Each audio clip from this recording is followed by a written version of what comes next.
Hi friends, welcome back to Nisha cooking channel. ನಾನು ನಿಮ್ಮ ಜೊತೆ ಶೇರ್ ಮಾಡ್ತಾ ಇದ್ದೀನಿ ನೋಡ್ರಿ. ರೈಸಿಗೆ ಒಳ್ಳೆ ಒಂದು ಬೆಸ್ಟ್ ಕಾಂಬಿನೇಷನ್ ಆಗಿರುವಂತಹ ರೆಸಿಪಿನ ನಿಮ್ಮ ಜೊತೆ ಶೇರ್ ಮಾಡ್ತಾ ಇದ್ದೀನಿ. ಇದನ್ನು ಚಪಾತಿ ಜೊತೆ ತಿನ್ಬೋದು ಅಥವಾ ಬಿಸಿ ಅನ್ನಕ್ಕೆ, ನೀವು ಜೋಳದ ರೊಟ್ಟಿಗೆ ಎಲ್ಲದಕ್ಕೂ ಒಳ್ಳೆ ಕಾಂಬಿನೇಷನ್ ನೋಡ್ರಿ. ತರಕಾರಿ ಇಲ್ಲದೆ ಇರುವಾಗ, ಸಾಂಬಾರು ಮಾಡೋಕ್ಕೆ ಬೇಜಾರಾದಾಗ ಅಥವಾ ಕ್ವಿಕ್ಕಾಗಿ ಹಸಿವಾಗಿದೆ, ಏನಾದರೂ ಬೇಗ ಒಂದು 2 ನಿಮಿಷದಲ್ಲಿ ಏನಾದರೂ ಮಾಡ್ಕೊಂಡು ತಿನ್ನಬೇಕು ಅಂದಾಗ ಈ ರೀತಿ ಮಾಡ್ಕೊಂಡು ತಿಂದು ನೋಡ್ರಿ. ಸೂಪರಾಗಿರುತ್ತೆ. ಹುಳಿಯಾಗಿ ಖಾರವಾಗಿ ತುಂಬ ಚೆನ್ನಾಗಿರುತ್ತೆ, ಬೇಗ ಆಗುತ್ತೆ. ಹಾಗಾದರೆ ಹೇಗೆ ಮಾಡೋದು ಅಂತ ನೋಡ್ಕೊಳ್ರಿ. ಈ ರೆಸಿಪಿ ಏನಾದರೂ ನಿಮ್ಗೆ ಇಷ್ಟ ಅನಿಸಿದ್ರೆ ನಮ್ಮ ಚಾನಲ್ಗೆ ಸಬ್ಸ್ಕ್ರೈಬ್ ಮಾಡ್ಕೊಳ್ರಿ, ಬೆಲ್ಲೈಕನ್ನ ಪ್ರೆಸ್ ಮಾಡಿ, ವಿಡಿಯೋನ ಸ್ಕಿಪ್ ಮಾಡದೆ ನೋಡಿರಿ. ಹಾಗಾದರೆ ಮನೆಯಲ್ಲೇ ಇರುವಂಥ ಕೆಲವೇ ಇಂಗ್ರೀಡಿಯೆಂಟ್ಸನ್ನು ಬಳಸ್ಕೊಂಡು ಇದನ್ನು ಮಾಡ್ಬೋದು. ಇಲ್ಲಿ ನೋಡಿರಿ, ನಾನು ಅಚ್ಚ ಖಾರದ ಪುಡಿನ ತೊಗೊಂಡಿದ್ದೀನಿ ನೋಡ್ರಿ. ಇಲ್ಲಿ ಒಂದು 4 ಟೇಬಲ್ ಸ್ಪೂನ್ ಆಗುವಷ್ಟು ಅಚ್ಚ ಖಾರದ ಪುಡಿನ ತೊಗೊಂಡಿದ್ದೀನಿ. ಮತ್ತು ಇಲ್ಲಿ ನೋಡಿರಿ, 1 ಸ್ಪೂನಷ್ಟು ಕಡಲೆಬೇಳೆ, 1 ಸ್ಪೂನಷ್ಟು ಉದ್ದಿನಬೇಳೆ, ಸ್ವಲ್ಪ ಕರಿಬೇವು ಸೊಪ್ಪನ್ನು ತೊಗೊಂಡಿದ್ದೀನಿ ಒಗ್ಗರಣೆಗೆ. ನಿಮ್ಗೇನಾದರೂ ಇದು ಜಾಸ್ತಿ ಕ್ವಾಂಟಿಟಿಲಿ ಬೇಕು ಅಂದವರು ಇದನ್ನು ಜಾಸ್ತಿ ಕ್ವಾಂಟಿಟಿಲಿ ತೊಗೊಳ್ರಿ. ಅಂದರೆ 2 ಕಪ್ಪಷ್ಟು ಖಾರದ ಪುಡಿನ ನೀವು ತೊಗೋಬೋದು. ಯಾಕೆಂದರೆ ಇದನ್ನು ಒಂದ್ಸರಿ ನಾವು ಮಾಡಿಟ್ಕೊಂಡ್ರೆ 3 ತಿಂಗಳವರೆಗೂ ಇದನ್ನು ಸ್ಟೋರ್ ಮಾಡ್ಕೋಬೋದು. ನೀವು ಹೊರಗಡೆ ಏನಾದರೂ ಹೋಗಬೇಕಾದ್ರೂ ಸಹಿತ ಇದನ್ನು ಈಸಿಯಾಗಿ ಕ್ಯಾರಿ ಮಾಡ್ಕೊಂಡು ಹೋಗ್ಬೋದು, ಕೆಡೋದಿಲ್ಲ ಇದು. ಈಗ ನೋಡ್ರಿ, ನಮಗೆ ಎಷ್ಟು ಬೇಕೋ ಅಷ್ಟು ಖಾರದ ಪುಡಿನ ನಾನಿಲ್ಲಿ ಹಾಕ್ತಾಯಿದ್ದೀನಿ ಒಂದು ಬೌಲಿಗೆ. ಇದಕ್ಕೆ ಇವಾಗ ನಾವು ರುಚಿಗೆ ತಕ್ಕಷ್ಟು ಉಪ್ಪನ್ನು ಸೇರಿಸ್ಕೊಳ್ಳೋಣ. ಖಾರದ ಪುಡಿಗೆ ಉಪ್ಪನ್ನು ಸೇರಿಸ್ಕೊಳ್ಳೋಣ ನೋಡಿರಿ. ನಾನಿಲ್ಲಿ ಒಂದು ಅರ್ಧ ಟೀ ಸ್ಪೂನಷ್ಟು ಉಪ್ಪನ್ನು ಹಾಕ್ತಾಯಿದ್ದೀನಿ. ಚೆನ್ನಾಗಿ ಮಿಕ್ಸ್ ಮಾಡಿ ಇದಕ್ಕೆ ನೋಡಿರಿ, ಒಂದು ಅರ್ಧ ನಿಂಬೆಹಣ್ಣನ್ನು ಹಿಂಡ್ತಾ ಇದ್ದೀನಿ. ಇದು ನೋಡಿರಿ, ಕಲಸಿ ಪೇಸ್ಟ್ ಥರ ಆಗಬೇಕು. ಇಲ್ಲಿ 1 ನಿಂಬೆಹಣ್ಣನ್ನು ಪೂರ್ತಿಯಾಗಿ ಬಳಸಿದ್ದೀನಿ ನಾನು. ನೋಡಿರಿ, ನಿಮಗೆ ಕ್ವಾಂಟಿಟಿಗೆ ಎಷ್ಟು ಬೇಕೋ ಅಷ್ಟು ನೀವು ಬಳಸ್ಬೋದು. ಅಂದರೆ ನೀವು ಜಾಸ್ತಿ ಖಾರದ ಪುಡಿ ತೊಗೊಂಡ್ರೆ ನೀವು 2 ನಿಂಬೆಹಣ್ಣನ್ನಾದರೂ ಬಳಸ್ಬೋದು. ನಾನಿಲ್ಲಿ 1 ಬಳಸಿ ಇದನ್ನು ರೆಡಿ ಮಾಡ್ಕೊಂಡಿದ್ದೀನಿ ಖಾರದ ಪುಡಿನ. ಇಲ್ಲಿ ನೋಡಿರಿ, ಒಗ್ಗರಣೆಗೆ ಒಂದು ಕಡಾಯಿನ ಪಾತ್ರೆನ ಬಿಸಿ ಮಾಡ್ಕೊಳ್ರಿ. ಇದಕ್ಕೆ 2 ಟೇಬಲ್ ಸ್ಪೂನಷ್ಟು ಎಣ್ಣೆನ ಹಾಕ್ಕೊಳ್ರಿ.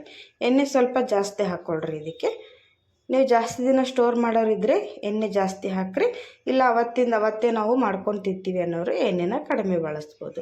ಇಲ್ಲಿ ನೋಡ್ರಿ, ಎಣ್ಣೆ ಚೆನ್ನಾಗಿ ಬಿಸಿ ಆಗಲಿ. ಇದಕ್ಕೆ ನಾನಿಲ್ಲಿ ಫಸ್ಟ್ ತೋರಿಸಿದಂತಹ ಕಡಲೆಬೇಳೆ ಮತ್ತು ಉದ್ದಿನಬೇಳೆನ ಹಾಕ್ತಾಯಿದ್ದೀನಿ. ನಿಮಗೆ ಇಷ್ಟ ಇದ್ದವರು ಶೇಂಗಾ ಬೀಜನೂ ಬಳಸ್ಬೋದು. ಇದು ಚೆನ್ನಾಗಿ ಫ್ರೈ ಆಗಲಿ. ಆಮೇಲೆ ನಾನಿಲ್ಲಿ 1 ಸ್ಪೂನಷ್ಟು ಜೀರಿಗೆನ ಹಾಕ್ತಾಯಿದ್ದೀನಿ. ನೋಡಿರಿ, ಜೀರಿಗೆ ಹಾಕೋದ್ರಿಂದ ಜೀರಿಗೆ ಘಮ ತುಂಬ ಚೆನ್ನಾಗಿ ಬರುತ್ತೆ. ಆಮೇಲೆ ಟೇಸ್ಟ್ ಕೂಡ ತುಂಬ ಚೆನ್ನಾಗಿ ಕೊಡುತ್ತೆ. ನೋಡಿರಿ, ಈ ಥರ ಫ್ರೈ ಆಗಬೇಕು.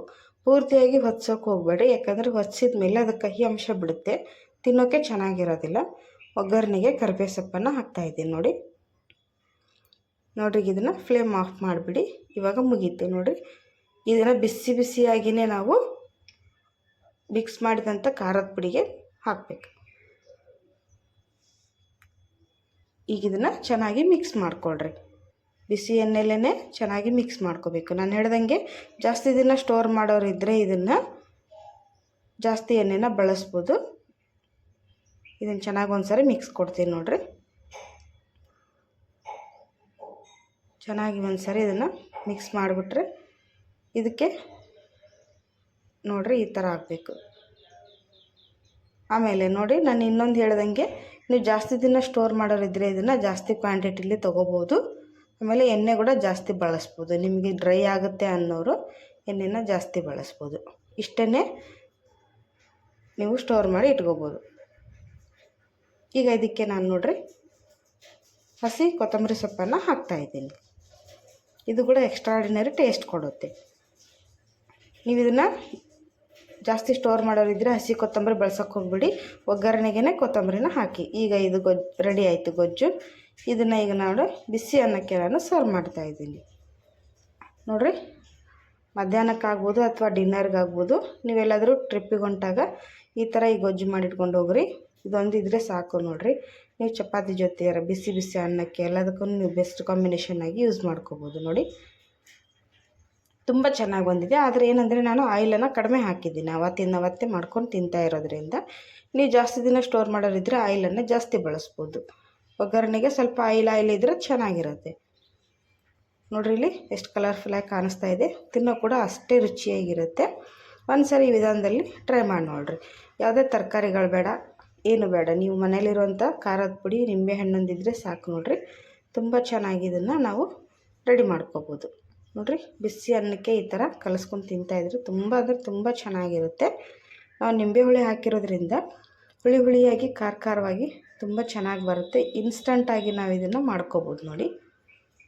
ನೀವು ಈ ಥರ ಕಲಿಸಿ ಮಕ್ಕಳಿಗೆ ಲಂಚ್ ಬಾಕ್ಸಿಗಾದರೂ ನೀವು ಕಳಿಸ್ಬೋದು. ಬಟ್ ಅಲ್ಲಿ ತುಪ್ಪ ಬಳಸಿ ತುಂಬ ಚೆನ್ನಾಗಿರುತ್ತೆ. ನೀವು ಇದನ್ನು ತುಪ್ಪ ಬೇಕಾದರೆ ತುಪ್ಪ ಬಳಸ್ಬೋದು, ಎಣ್ಣೆ ಬೇಕಾದರೆ ಏನೇನೋ ಹಾಕ್ಬೋದು ನೋಡಿರಿ.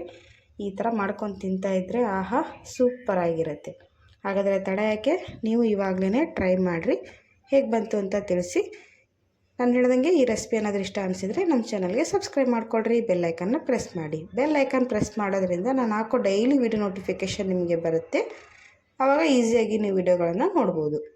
ಇದೇ ರೀತಿ ಎಲ್ಲ ರೈಸ್ ರೆಸಿಪಿಗಳನ್ನು ಮತ್ತು ಪಲ್ಯ ರೆಸಿಪಿಗಳನ್ನು ಎಲ್ಲದನ್ನು ನಾನು ನಮ್ಮ ಚಾನಲಲ್ಲಿ ಶೇರ್ ಮಾಡಿದ್ದೀನಿ. ಬ್ರೇಕ್ಫಾಸ್ಟ್ ರೆಸಿಪಿ ಎಲ್ಲದನ್ನು ಅಲ್ಲಿ ಹೋಗಿ ವಿಸಿಟ್ ಮಾಡಿದ್ರೆ ನಿಮಗೆ ಎಲ್ಲ ರೆಸಿಪಿಗಳು ಸಿಗುತ್ತೆ ಫ್ರೆಂಡ್ಸ್. ಹಾಗಾದರೆ ನೋಡಿ, ತಡ ಯಾಕೆ, ಈ ಥರ ಇದ್ರ ಜೊತೆ ಈರುಳ್ಳಿ ಕೂಡ ನೆಂಚ್ಕೊಂಡು ತಿಂತಾಯಿದ್ರೆ ಸೂಪರಾಗಿರುತ್ತೆ ನೋಡಿರಿ. ಇದ್ರ ಜೊತೆ ನಾವು ಹಾಕಿರೋ ಮಧ್ಯದಲ್ಲಿ ನಾವು ಹಾಕಿರೋಂಥ ಉದ್ದಿನಬೇಳೆ ಕಡಲೆಬೇಳೆ ಬಾಯಿ ಜೊತೆ ಸಿಗ್ತಾಯಿದ್ರೆ ನೋಡಿರಿ, ಕಟಮ್ ಅಂತೇಳಿ ತುಂಬ ಚೆನ್ನಾಗಿರುತ್ತೆ. ಇದ್ರ ಜೊತೆ ತಿನ್ನಬೇಕಾದ್ರೆ ಬೆಸ್ಟ್ ಕಾಂಬಿನೇಷನ್ನು. ಆಮೇಲೆ ಇದ್ರ ಜೊತೆ ಶೇಂಗಾ ಬಳಸಿದರೆ ಇನ್ನೂ ತುಂಬ ಚೆನ್ನಾಗಿರುತ್ತೆ ನೋಡಿರಿ.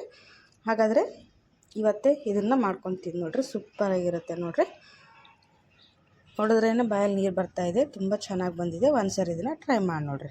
ವಿಡಿಯೋ ನೋಡೋದಕ್ಕೆ ಧನ್ಯವಾದಗಳು. ಬಾಯ್.